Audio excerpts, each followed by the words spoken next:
குழந்தைகளுக்கு தாய்ப்பால் கொடுக்கவே கொடுக்காதீங்க.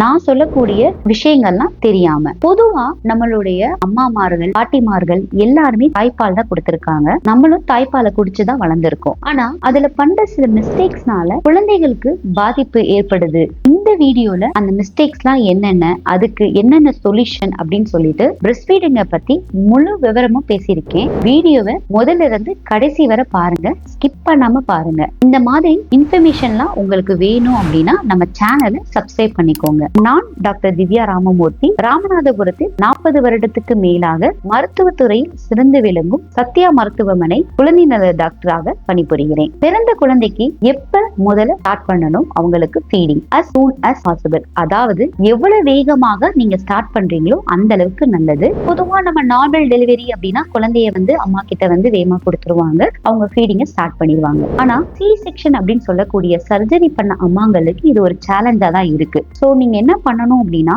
உங்களுடைய ஃபேமிலி இல்ல சிஸ்டர் ஹாஸ்பிட்டல்ல இருக்கிறவங்க இவங்களுடைய ஹெல்ப்னால குழந்தைய சப்போர்ட் பண்ண சொல்லிட்டு நீங்க உங்களுடைய பிரஸ்ட் ஃபீட் ஜர்னியை நீங்க ஆரம்பிக்கலாம். குழந்தைக்கு தாய்ப்பால் கொடுக்கறதுக்கு முன்னாடி ஜீனி தண்ணி குடிக்கிறது இல்ல ட்ரெடிஷனல் வாட்டர் ஏதாவது நீங்க கொடுக்கறது, இந்த மாதிரி விஷயங்கள்லாம் தவிர்த்துக்கணும். முதல் உணவே அவங்களுக்கு தாய்ப்பால் தான் கொடுக்கணும். தாய்ப்பால்ல முதல்ல சுரக்கிறது கொலஸ்ட்ரம் அப்படின்னு சொல்லக்கூடிய சீம்பால். அதுல ஹை கலோரி டென்ஸ் இருக்கும். அதனால குழந்தைகளுக்கு தேவையான இம்யூனிட்டி, சுகர், கலோரிஸ் எல்லாமே நல்லாவே கிடைச்சிரும். ஒரு சிலர் என்ன சொல்லுவாங்க அப்படின்னா குழந்தைக்கு அந்த சீம்பால் கொடுக்க கூடாது அப்படின்னு சொல்லி பீச்சு விட்டுருவாங்க. அந்த தப்பெல்லாம் பண்ணிடாதீங்க. குழந்தைக்கு அந்த பால் ரொம்பவே அவசியம். ஸோ இந்த கொலஸ்ட்ரம் மில்கை முதல்ல நீங்க உங்க குழந்தைக்கு கொடுக்க ட்ரை பண்ணணும். உங்க குழந்தை ஐசியூல வச்சிருக்காங்க இல்ல அப்சர்வேஷன் வச்சிருக்காங்க அப்படின்னா உங்களோட பீடியாட்ரிஷியன் அட்வைஸ் படி அதை எக்ஸ்பிரஸ் பண்ணி அந்த மில்கை கொடுக்க ட்ரை பண்ணுங்க. இல்ல அம்மாங்க சொல்லுவாங்க நான் ஃபீட ஸ்டார்ட் பண்ணிட்டேன் டாக்டர், ஆனா எனக்கு ஒரு சில டிராப்ஸா வருதுன்னு. அது ரொம்பவே நார்மல் தான். ஃபர்ஸ்ட்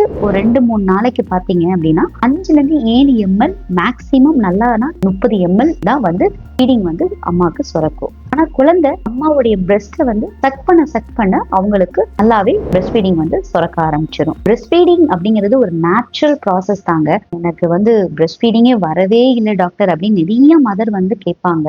ஆனா உங்க குழந்தைய நீங்க சக் பண்ண விட்டுருங்க. இது எல்லாமே பியூர்லி நேச்சுரல் ப்ராசஸ் தான். ஃபர்ஸ்ட் ஹார்மோன் சம்பந்தப்பட்ட விஷயம் அப்படிங்கறனால மதர் நீங்க மென்டலா ப்ரிப்பேர்டா இருக்கணும். உங்களுக்கு நல்லா ஃபீடிங் வருது, ஏன் குழந்தைக்கு என்னுடைய தாய்ப்பாலை நான் கொடுப்பேன் அப்படிங்கறத நீங்க மென்டலா ஸ்ட்ராங்கா நீங்க முடிவு பண்ணிக்கணும். என்ன பொசிஷன்ல குழந்தைக்கு ஃபீட் பண்ணலாம் அப்படின்னு கேட்பாங்க. உங்களுக்கு என்ன பொசிஷன் கம்ஃபர்டபுளா இருக்குதோ அதை நீங்க ப்ரிப்பேர் பண்ணிக்கோங்க. ஃபர்ஸ்ட் ஒரு பில்லோட சப்போர்ட்னால நீங்க ஃபீட் பண்ண ஸ்டார்ட் பண்ணலாம். மார்க்கெட்ல ஃபீடிங் பில்லோஸ் அப்படின்னு சொல்லிட்டு அவைலபிளா இருக்கு. நீங்க அதை இப்போ யூஸ் பண்ணி உங்களுடைய ஜேர்னியை நீங்க ஸ்டார்ட் பண்ணிக்கோங்க. ஒரு சில மதர்ஸ்க்கு என்ன டவுட் இருக்கும் அப்படின்னா படுத்துட்டே பால் கொடுக்கலாமா அப்படின்னு கேட்பாங்க. ஆனா பீடியாட்ரிஷியன் நாங்க அதை அட்வைஸ் பண்றதுல கொஞ்சம் அவாய்ட் பண்ணிக்க சொல்லுவோம். ஏன்னா படுத்துட்டு குடிக்கிறப்ப என்னன்னா குழந்தைய தட்டி கொடுக்க மாட்டாங்க, அப்படியே தூங்கிடுவாங்க. ஏன் இன்ஃபெக்ஷன் ரொம்பவே காமனா வரும் படுத்துட்டு கொடுக்குற குழந்தைங்களுக்கு. குழந்தைக்கு பால் குடித்த உடனே நல்லாவே தட்டி கொடுக்கணும், பர்ப் பண்ணணும் அப்படின்னு சொல்லுவோம். அது என்னென்ன டெக்னிக்ஸ் அப்படின்னு சொல்லிட்டு நீங்க முன்னாடியே கத்துக்கணும். அந்த மாதிரி நீங்க குழந்தைய தட்டி கொடுத்துட்டு தான் தூங்க வைக்கணும். ஒரு சில அம்மாங்க என்ன சொல்லுவாங்க அப்படின்னா அழுத பிள்ளை பால் குடிக்கும் அப்படின்னு சொல்லுவாங்க. அந்த மாதிரி ஒண்ணுமே இல்லைங்க. குழந்தைக்கு எப்ப ஃபீட் பண்ணணும் அப்படிங்கிறதுக்கு குழந்தையே சில சைன்ஸ் சொல்லுவாங்க. அதான் க்ளூஸ் ஆர் கியூஸ்ன்னு சொல்லுவோம். குழந்தை அம்மா எந்த சைடு இருக்காங்களோ அவங்களோட ஸ்மெல் ஏத்த மாதிரி அந்த சைடு டர்ன் பண்றது, வாய்க்குள்ள ஃபிங்கர்ஸை உள்ள விடுறது, இல்ல வாயை ஓபன் பண்ணி காமிக்கிறது, இது எல்லாம் பண்ணிட்டு தான் குழந்தை அழுக ஆரம்பிப்பாங்க. ஸோ இதெல்லாம் கண்டுபிடிச்சு நீங்க உங்க குழந்தைக்கு நீங்க ஃபீட் பண்ண ஸ்டார்ட் பண்ணிக்கணும். குழந்தை அழுக ஆரம்பிச்சுட்டாங்க அப்படின்னா அதுக்கு அடுத்து அவங்க குடிச்சாங்க அப்படின்னாலும் அது காத்தோட சேர்ந்து பாலை குடிச்சிருவாங்க. இதனால பால் குடிச்சாலுமே திப்பி திப்பியா கக்குறது, இந்த மாதிரிலாம் ப்ராப்ளம்ஸ் வர்றதுக்கு சான்ஸ் இருக்கு. குழந்தைக்கு எத்தனை தடவை ஃபீட் பண்ணணும் அப்படின்னு சில அம்மாங்க கேட்பாங்க. முன்னாடிதான் நம்ம ரொம்பவே டைம்னா ஹவர்ஸ் ஒன்ஸ் பண்ணிருங்க அப்படி இப்படின்னு நம்ம சொல்லிட்டு இருந்தோம். அது மதருக்குமே ரொம்ப ஸ்ட்ரெஸ்ஃபுல்லா இருந்துச்சு. ஆனா இப்ப நம்ம சொல்றது என்னன்னா டிமாண்ட் அண்ட் ஃபீடிங் அப்படின்னு சொல்லுவோம். உங்க குழந்தைக்கு தேவை அப்படின்னா நான் சொன்ன க்ளூஸ் எல்லாம் சொல்லுவாங்க. அப்ப நீங்க கொடுத்துடணும். மினிமம் ஃபர்ஸ்ட் ஒரு சில குழந்தை வந்து ஒரு ஃபர்ஸ்ட் 1 or 2 months பாத்தீங்கன்னா எவ்ரி 2 to 2.5 hours ஒன்ஸ் வந்து ஃபீடிங் வந்து கேட்டுருவாங்க. ஒன் டைம் யூரின் பாஸ் பண்ணிட்டாங்க அப்படின்னாவே அவங்க வந்து ஃபீடிங்க நீங்க கொடுத்துக்கோங்க. ஒரு சில அம்மாங்க என்ன சொல்லுவாங்க அப்படின்னா வந்து நீங்க எவ்வளவுதான் ஃபீடிங் கொடுத்தாலும் குழந்தை அழுதுகிட்டே இருக்கு, உங்களுக்கு ஃபீடிங்கே பத்தல அப்படின்னு சொல்லிட்டு உங்களை பயன்படுத்துவாங்க. இந்த மாதிரி எதுவுமே இல்லைங்க. குழந்தையோடைய லாங்குவேஜே கிரையிங் தான். அதை நம்ம நல்லா புரிஞ்சுக்கணும். குழந்தைக்கு எது பிடிக்கலனாலுமே அவங்க அழுகதான் செய்வாங்க.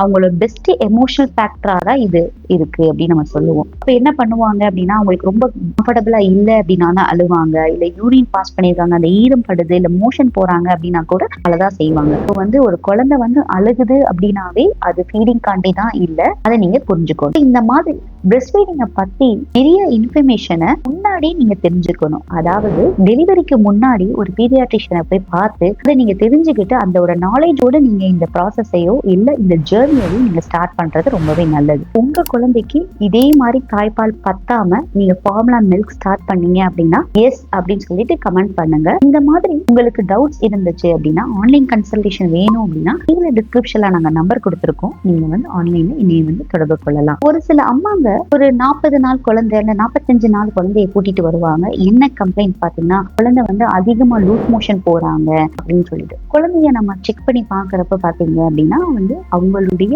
ஏஜ் அந்த மந்த் அந்த நாள் கணக்குக்கு அவங்களோட வெயிட் கெயின் இருக்காது. பொதுவா பச்சிளம் குழந்தைங்க வந்து ஃபர்ஸ்ட் ஒரு 10 நாளைக்கு வெயிட் லாஸ் இருக்கும். அவங்களுடைய பிறந்த வெயிட்டை வந்து 10ல இருந்து 15 நாளுக்குள்ள ரீச் பண்ணிடுவாங்க. ஆனா இந்த குழந்தை வந்து ரொம்பவே வந்து வெயிட் கம்மியா இருந்தாங்க. அதுக்கு அடுத்து வந்து அம்மா கிட்ட நான் வந்து நிறைய டீட்டெயில்ஸ் கலெக்ட் பண்ணேன். அவங்களுடைய பிரெஸ்ட் ஃபீடிங்கை பத்தி எப்படி கொடுக்குறீங்க, என்ன மாதிரி டெக்னிக்ஸ் பண்றீங்க அப்படின்னு சொல்லிட்டு.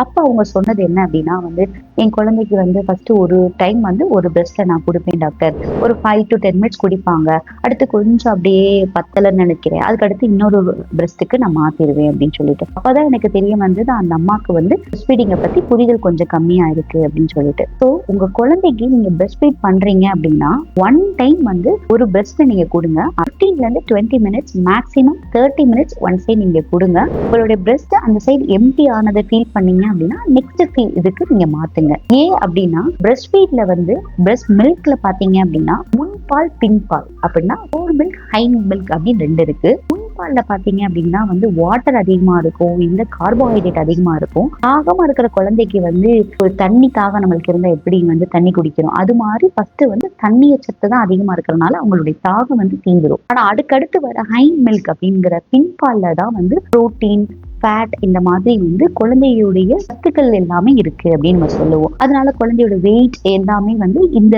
ஹை மில்கை வந்து கம்ப்ளீட்டா குடிக்கிறாங்க அப்படின்னா தான் கிடைக்கும். ஸோ இந்த மாதிரி ஆல்டர் மந்த் ஒரு 5 நிமிஷத்துல இருந்து 10 நிமிஷத்துக்குள்ள அடுத்த பிரெஸ்ட்ல நீங்க வந்து கொடுக்க வைக்க போறப்ப குழந்தை வந்து திரும்பி அந்த 4 மில்கை தான் குடிப்பாங்க தவிர ஹை மில்க் அப்படிங்கிற பின்பால் வந்து அவங்களுக்கு கிடைக்க போறது இல்லை. அதனால அவங்களுக்கு அதிகமா வெயிட் கெயினும் இருக்காது. ஸோ இது வந்து காமனான மிஸ்டேக் பேரண்ட்ஸ் வந்து பண்றீங்க. ஒரு சில பேரண்ட்ஸ் என்ன சொல்லுவாங்க அப்படின்னா ஒரே சைடு என் குழந்தை வந்து 45 நிமிஷம் வரைக்குமே கொடுக்குறாங்க டாக்டர் அப்படின்னு சொல்லிட்டு வருவாங்க, அந்த அளவுக்கு எனக்கு வருது அப்படின்னா நான் இப்ப கேட்பேன் அவங்க சக் பண்றாங்களா அப்படின்னு கேட்டா பண்ணிட்டு தான் இருப்பாங்க. இடையில சக் பண்ண மாட்டாங்க, ஆனா நல்லா பண்ணிட்டு தான் இருக்காங்க அப்படின்னு சொல்லிட்டு. ஆனா ஒன்னே ஒண்ணு புரிஞ்சுக்கணும், ஆக்சுவலி வந்து இது வந்து ஒரு சுரப்பி அப்படின்னு இருந்தாலுமே அது வந்து கண்ட்ரோலே இல்லாம சுரந்துட்டு இருக்கும் அப்படின்னா இல்லவே இல்லை. நல்லா போனா ஒரு 20 நிமிடம் 30 நிமிஷம் வரைக்கும் தான் நம்மளுடைய சுரப்பி வந்து சுரக்க செய்யும். 45 நிமிஷம் அப்படிங்கிறது பாசிபிளே இல்லை. ஆக்சுவலி உங்க குழந்தை என்ன பண்ணிட்டு இருப்பாங்க அப்படின்னா ஒரு சைடு வந்து குடிச்சுட்டே இருப்பாங்க. அண்ட் சில குழந்தைங்க வந்து ரொம்ப கம்ஃபர்ட் காண்டியே மதரோட இருக்கணுங்கிறதுக்காண்டி நீங்க நிப்பில எடுக்கணும் ட்ரை பண்ணாலுமே அதை விடாம திரும்பி வந்து சக் பண்ற மாதிரி திரும்பி வந்து குடிச்சுட்டே இருப்பாங்க. ஸோ நீங்க என்ன நினைச்சிட்டு இருப்பீங்க, நீங்க பாப்பா குடிச்சிட்டு தான் இருக்கு அப்படின்னு நினைச்சிட்டு இருப்பீங்க. ஸோ இந்த தவிர நீங்க பண்ணாதீங்க. அம்மாங்களுக்கு பெரிய டவுட்டே எனக்கு தாய்ப்பால் நல்லா சுரக்குதா, எனக்கு சுரக்கிற தாய்ப்பால் என் குழந்தைக்கு பத்துதா பத்தலையா அப்படிங்கிறது கேட்பாங்க. இப்ப நான் சொல்ல போற பாயிண்ட்ஸ் நோட் பண்ணி வச்சுக்கோங்க. இது இருந்துச்சுனாவே உங்களுக்கு 10ன்னு தான் அர்த்தம், குழந்தைக்கு கரெக்டான விஷயங்கள் போயிட்டு இருக்குன்னு அர்த்தம். உங்க குழந்தை பச்சிளம் குழந்தையா இருந்தாங்க அப்படின்னா 2ல இருந்து 2.5 மணி நேரத்துக்கு ஒரு தடவை பால் குடிக்கிறாங்களா அப்படிங்கறத செக் பண்ணிக்கோங்க. 2வது உங்களோட குழந்தையோட யூரினோடைய ஃப்ரீக்வன்சி, டைப்பர் மாத்துறீங்க அப்படின்னா நீங்க அதை ஒரு செக் பண்ணிக்கோங்க. மினிமம் 5ல இருந்து 6 தடவை, ஆவரேஜா பாத்தீங்க அப்படின்னா 8ல இருந்து 10 தடவை ஒரு நாளைக்கு வந்து குழந்தை வந்து யூரின் பாஸ் பண்ணுவாங்க. நல்ல மோஷன் போறாங்க அப்படின்னாலும் குழந்தை வந்து இது ரொம்பவே நார்மல் தான். வெயிட் கெயின் கரெக்டா இருக்காங்களா அப்படின்னு சொல்லி பாத்துக்கணும். வீட்டுல பொதுவா வந்து நம்ம வந்து வீக்லி ஒன்ஸ் வந்து பார்க்க முடியாது. உங்க டாக்டர் நீங்க வந்து எப்பெல்லாம் பார்க்க போறீங்களோ உங்களுக்காண்டி இல்ல குழந்தைக்காக டாக்டர் பாக்குறீங்க அப்படின்னா குழந்தையோட வெயிட்டை வந்து நீங்க செக் பண்ணிக்கோங்க. அது கரெக்டான வெயிட் கெயின் இருக்கா அப்படின்னு சொல்லிட்டு பாத்துக்கணும். ஒவ்வொரு ஃபீடிங் முடிஞ்ச உடனே குழந்தை வந்து நல்லாவே பீஸ்ஃபுல்லா தூங்குவாங்க. 2ல இருந்து 2.5 மணி நேரம் வரைக்குமே. ஒரு சில பெரியவங்க என்ன சொல்லுவாங்கன்னா, எவ்வளவுதான் பால் கொடுத்தாலும் குழந்தை வந்து தூங்கிக்கிட்டே இருக்கு அப்படின்னு சொல்லிட்டு அவங்கள டிஸ்டர்ப் பண்ணிட்டு கொடுப்பாங்க. ஆனா அந்த மாதிரி இல்லைங்க. ஒன்னே ஒண்ணு புரிஞ்சுக்கணும். பிறந்த குழந்தை, பச்சின குழந்தை பாத்தீங்கன்னா நியூபார்ன் வந்து ஒரு நாளைக்கு 18 மணி நேரம் வரைக்குமே தூங்குவாங்க. எவ்வளவு தூரத்துக்கு தூங்குறாங்களோ அந்த அளவுக்கு அவங்களோட பிரெயின் வந்து டெவலப் ஆயிட்டு இருக்கு, நல்ல ஆக்டிவா தான் இருக்குன்னு அர்த்தம். சில பேர் என்ன சொல்லுவாங்க அப்படின்னா, அம்மாங்களை ரொம்பவே கன்ஃபியூஸ் பண்ணிட்டு உனக்கு பத்தல, அதனால வந்து ஃபார்முலா ஃபீட் வந்து நீங்க ஆரம்பிச்சிரு அப்படின்னு சொல்லி சொல்லுவாங்க. அதனால வந்து ஃபார்முலா ஃபீடை பத்தி முழு விவரம் தெரியணும் அப்படின்னா நான் நெக்ஸ்ட் வீடியோ கொடுத்துருக்கேன். ஃபர்ஸ்ட் கமெண்ட்ல அந்த வீடியோ இருக்கு, கிளிக் பண்ணி பாத்துக்கோங்க.